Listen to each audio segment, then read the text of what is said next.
Bem-vindos, pessoal, à nossa última aulinha sobre transformações das ondas em águas rasas. Hoje a nossa aula é sobre dissipação de energia de ondas por fricção com o fundo. Vamos lá. Então, a dissipação de energia por fricção, ela se dá a partir do momento em que as ondas, aquele deslocamento orbital das partículas de água durante a passagem das ondas alcançam o fundo, tá? Então, a fricção entre os movimentos orbitais da água e o fundo, essa fricção aqui, é que é a fricção responsável por drenar, por absorver energia dessa onda.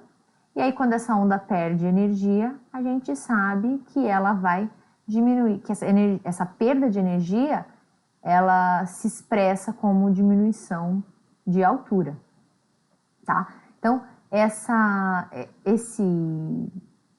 transformação é a única das que a gente viu que se dá por perda de energia, que acontece perda do fluxo de energia, diminuição do fluxo de energia por conta dessa fricção, por conta desse atrito aqui, tá? Então, é entre as partículas de água que estão em movimento orbital e o fundo. Quando existe esse atrito, existe diminuição do fluxo de energia, e essa perda de energia se dá em termos de diminuição de altura, tá legal? Então, vamos falar um pouquinho como é que funciona. Ó, aqui a gente tem o decaimento do fluxo de energia. Quanto que ela perde, quanto que o fluxo de energia diminui na distância. dx del P aqui é a derivada, né? O quanto que vai variar do fluxo de energia numa determinada distância. Pensando que a gente tem, vou fazer um esqueminha aqui, ó. A gente tem o perfil da costa, as ondas estão chegando aqui, tá? A partir do momento aqui que a onda começa a sentir o fundo, nessa distância aqui toda é que ela vai existir esse atrito. Então, essa equação é por unidade de distância, infinitesimal aqui, né? Vocês lembram do cálculo. Então, qual que é a equação, né? A equação, ela é função de duas coisas, o resto tudo é constante, né? Mas ela é função da velocidade orbital máxima, o cubo da velocidade orbital máxima, e de um parâmetro que chama, o nomezinho dele exatamente, eu acabei de me esquecer, é o fator de fricção,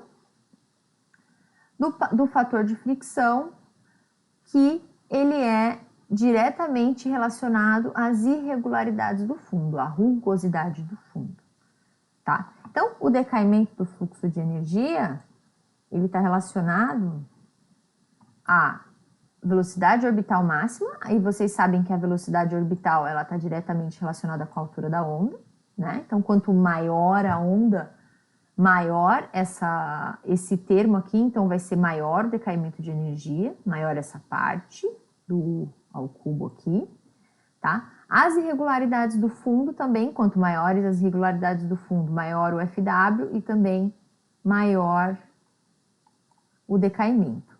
E a distância entre o início da fricção e o ponto de quebra, né? Que aí a gente vai ter, quando a gente fizer a integral aqui por toda a distância, a gente vai ter uma distância maior. Na integral a gente vai estar somando tudo, então quanto maior a distância, maior vai ser a perda total de energia. Tá? Então vamos falar um pouquinho de cada uma desses três fatores que se relacionam com o decaimento, tá? Com a dissipação por fricção. Vamos falar primeiro aqui, ó, do fator de fricção, que é o FW, e ele varia com tamanho de grão. Então a gente sabe que o tamanho de grão pode variar de areia muito fina, silt, até areia grossa, cascalho, areia muito grossa. Então, dependendo dessa granulometria e dependendo das feições de fundo, a presença de ripples ou a não presença de ripples, principalmente, faz com que esse FW ele varie 30 vezes, olha só, ele pode ir de 0,01 a 0,30. Então, só a composição do substrato faz muita diferença para a perda de energia das ondas por fricção com o fundo, tá? Então, quando a gente tem um fundo muito rugoso, com muitas ripos, ou com uma composição de areia mais grossa, a gente tem um FW muito maior e a onda vai perder muito mais energia por fricção do que um fundo liso, homogêneo, com areia muito fina, por exemplo, ou com silt grosso. Aí a gente vai lá para os FW perto do 0,01, 0,02, tá? Então, a composição do fundo é muito importante. Tá. A questão da integral, a distância, né? Então, a dissipação total, ela vai ser a integral do início da dissipação até o ponto de quebra, porque a gente ainda está falando de dissipação por fricção com fundo. A partir do momento que a onda passa a quebrar, ela está dissipando energia também, mas de uma maneira completamente diferente, tá? Então, a partir do momento lá que essa onda entra em águas intermediárias e começa a sentir o fundo, já começa a ter a dissipação. E aí, ela acontece até o ponto de quebra. Então, quanto maior o caminho, quanto mais longo esse caminho, maior a dissipação, né? Então, quanto menor a declividade entre o início de águas intermediárias até lá o ponto de quebra, quanto mais suave essa declividade, quanto mais demorar para mudar essa profundidade, mais dissipação a gente vai ter por fricção. E aí uma associação muito comum é a questão das plataformas. A gente sabe que aquelas costas de colisão, como é aqui a costa oeste da América do Sul, aquelas costas que tem uma zona de subducção, que tem colisão entre placas, a costa aqui, por exemplo, do Peru e do Chile, a gente tem uma plataforma continental muito íngreme e estreita. Isso significa que a distância entre a distância percorrida ali a partir do momento em que a gente está entrando em águas intermediárias e chega em águas rasas lá no ponto de quebra é muito menor do que numa plataforma longa e suave, como a gente tem no Brasil, por exemplo, que é uma costa passiva, tá? Uma costa de divergência de placas. Tá, ó, nessa situação aqui, onde a gente tem uma plataforma íngreme e estreita, a dissipação é muito menor. Ela chega a ser menos que 10% da energia da onda em águas profundas. E nesse caso, o shoaling fica muito importante, porque a gente sabe que o shoaling vai aumentando a altura, né, por conta da diminuição da profundidade. Então, nesses casos aqui, onde a gente tem uma declividade muito grande, muitas vezes o shoaling, ele acaba compensando a dissipação e às vezes nem há diminuição de energia entre águas profundas e águas rasas, ou uma diminuição muito pequenininha, porque diminui por fricção, mas aumenta por shoaling. Aí, quando a gente vem para uma costa, uma plataforma continental larga, com declividade suave, pendente suave, o que a gente tem? A gente tem uma área de dissipação muito maior, tá? E aí, quando a gente tem essa área de dissipação muito maior, a gente tem uma redução muito maior da energia.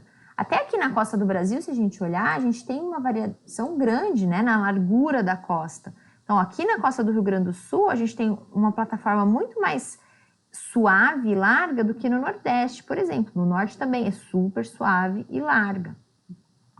Então, aqui, ó, nessa parte do Nordeste, aqui a gente tem muito menos perda de energia de onda por fricção do que aqui no Rio Grande do Sul, ou aqui no norte do Brasil, ou aqui, ó, na desembocadura do Rio da Prata. Então, a largura da plataforma, né, e a pendente, são importantes porque eles vão limitar, vão dizer qual a distância que essa onda está percorrendo e por qual distância que ela vai estar aí dissipando energia por fricção com o fundo. Tá? E aí, regiões que têm muito aporte de sedimento, como é o caso aqui da desembocadura do rio Amazonas, e aqui nesse caso aqui, também a costa ao largo ali do delta do Mississippi, os deltas são lugares que a gente tem um aporte de sedimento muito grande, e aí forma essas feições muito grandes aqui também. Normalmente a gente tem plataformas largas. Aqui no delta do Mississippi, não sei se vocês conseguem, aqui é o continente, ó, Estados Unidos, o delta do Mississippi está aqui, ó, a gente vai falar bastante sobre ele, tá? No delta do Mississippi aqui a plataforma é tão larga e tão pouco íngreme, aqui ó, na Flórida também, que tem lugares que as ondas nem chegam a quebrar, dissipa tanta energia no caminho que a onda nem chega a quebrar na costa. Tá? De tanta energia que é perdida. E o último termo importante para falar desse assunto é a questão da velocidade máxima, a velocidade orbital máxima. A gente sabe que a velocidade orbital máxima, ela é função da altura da onda, tá? E o termo lá na nossa equação inicial, ele está ao cubo. Então, não é linear a relação entre a altura e a dissipação, tá? A altura aumenta, a dissipação aumenta ao cubo. Então, é muito maior, muito mais intensa a dissipação de energia por fricção quando a gente tem alturas de onda maiores. Então, isso faz com o quê? Com que as alturas maiores, elas se dissipem muito mais rápido do que as alturas menores, tá? Então, normalmente, o espectro, né, a variação, as ondas presentes em águas profundas, ele é muito mais abrangente, tem muito mais ondas com muito mais alturas diferentes lá em águas profundas do que em águas rasas. Por quê? Porque essas ondas, que elas têm uma diversidade de alturas muito grandes lá em águas profundas, elas vão se propagando para águas rasas, as maiores elas vão sendo dissipadas e com muita intensidade, então vão sobrando as ondas menores, tá? Então todos esses fatores, eles se somam, tá? A rugosidade do fundo, o perfil do fundo, tá? A declividade, a distância, né? O perfil batimétrico desse fundo e a altura da onda incidente. São os 3 fatores que fazem com que haja mais ou menos dissipação por fricção. Aí aqui a gente tem 2 exemplos, esses exemplos estão na apostilinha também.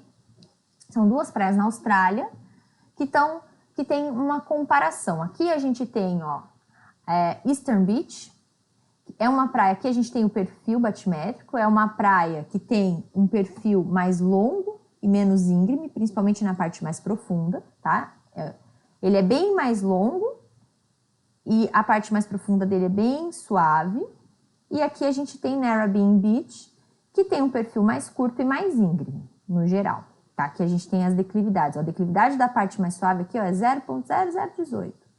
Uma ordem de grandeza menor do que a declividade aqui de Narrabeen Beach, da parte mais profunda, tá? Então, perfil mais largo, mais suave. Apesar dele ter uma parte uma parte mais íngreme aqui no começo, por conta da escala aqui, ó, aqui é 0,22, aqui é 0,03. Então, aqui ainda é mais íngreme, inclusive na parte mais costeira, tá?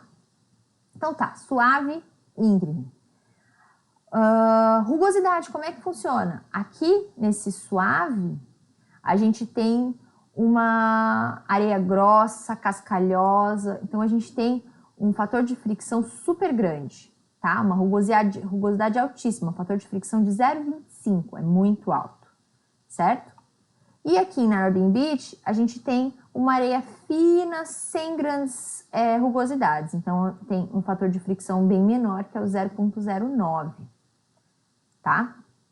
E aí aqui a gente vem para comparação entre os espectros, sempre a probabilidade de ocorrência de alturas de ondas. Tá, vamos primeiro para o último quadro aqui, ó. Aqui em Eastern Beach, esse quadrinho aqui, a gente tem a altura das ondas, ó, a altura de onda em água profunda aqui no eixo X, e aqui no eixo Y é a probabilidade de ocorrência dessas alturas de ondas. Então a gente tem, olha só, um espectro que chega a ter ondas de mais de 4,5 metros lá em águas profundas. Aqui nesse quadro de cá é a mesma coisa, tá? Altura de onda, probabilidade de ocorrência.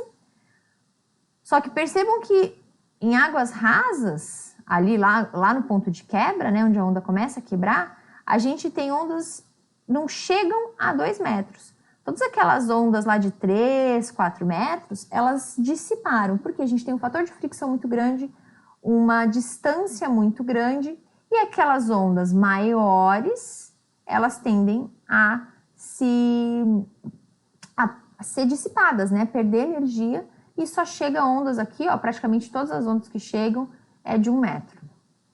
Se a gente for para Narrabeen, que tem já um perfil mais curto, mais íngreme, ou seja, aquela questão lá da integral da distância já tem um efeito menor. O fator de fricção também é menor.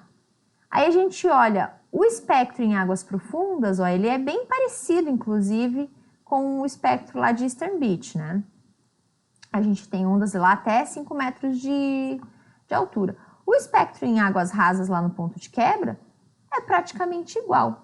Né? A gente não tem muita variação. Por que não tem muita variação? Porque a dissipação é muito menos importante e nesses casos onde a gente tem um perfil muito íngreme, o shoaling acaba compensando a dissipação. Então, as ondas elas ganham altura por shoaling, mesmo com a dissipação. E é o caso dessa praia aqui. Tá? O espectro de águas rasas é muito parecido com o espectro de águas profundas porque o shoaling acaba compensando a perda de altura por dissipação. Certo? Acho que é isso aqui, acaba a nossa aulinha. Tomara que tenha ficado claro. Qualquer dúvida, postem lá no nosso fórum de dúvidas. Por favor, não deixem passar as dúvidas. E a gente acaba agora, nessa aula, a gente acaba termina, né, a parte de modificações, de transformações das ondas em águas rasas. Próxima aula, a gente já vai entrar em processos de zona de surf, circulação de zona de surf, que eu acho super interessante. Não percam. Certo? Fiquem bem e até a próxima.